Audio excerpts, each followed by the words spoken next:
बिस्मिल्लाहिर्रहमानिर्रहीम। अस्सलाम वालेकुम व्यूअर्स, कैसे आप सब लोग? उम्मीद है खैरियत से होंगे। मैं भी खैरियत से हूँ। हम लोग घर में जब भी मैंगो शेक बनाते हैं तो वो उस तरह का बनके तैयार नहीं होता जैसा हम लोग बाज़ार में पीकर आते हैं। तो बाज़ार वाले किस तरीके से मैंगो शेक बनाते हैं वो मैं आज आप लोगों को बनाना सिखाऊंगी। आप जब इसे पियेंगे तो आप कहेंगे कि मैंगो शेक वाकई बाज़ार जैसा बनकर तैयार हुआ है। तो चलें रेसिपी को स्टार्ट करते हैं।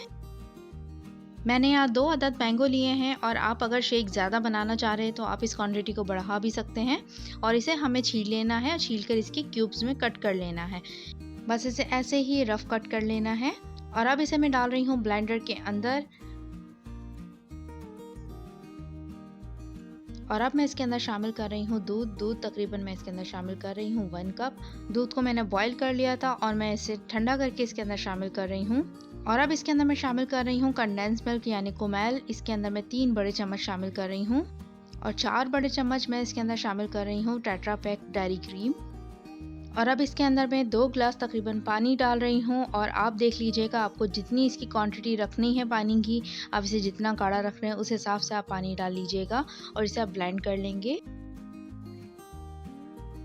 अच्छा, चीनी मैंने इसके अंदर पहले शामिल नहीं की थी और अब मैं इसके अंदर चीनी शामिल कर रही हूँ। आप चीनी अपने हिसाब से डाल लीजिएगा, जितनी आप चीनी इसके अंदर पसंद करते हैं बस उतनी डाल लीजिएगा।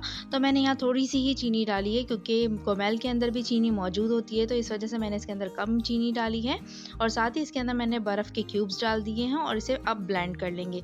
बर्फ़ के क्यूब आप पहले मत डालिएगा वरना बिल्कुल इसके अंदर ही घुल जाएंगे। बर्फ़ के क्यूब डालने के बाद हमें ब्लेंडर को बस सिर्फ एक बार ही चलाना है, ज़्यादा नहीं चलाना है। मैंगो शेक हमारा बनके तैयार हो चुका है। मैं यहाँ पर हल्का सा क्रीम से इसे डेकोरेट कर रही हूँ ग्लास को। और अब इसके अंदर मैंगो शेक निकाल लेंगे।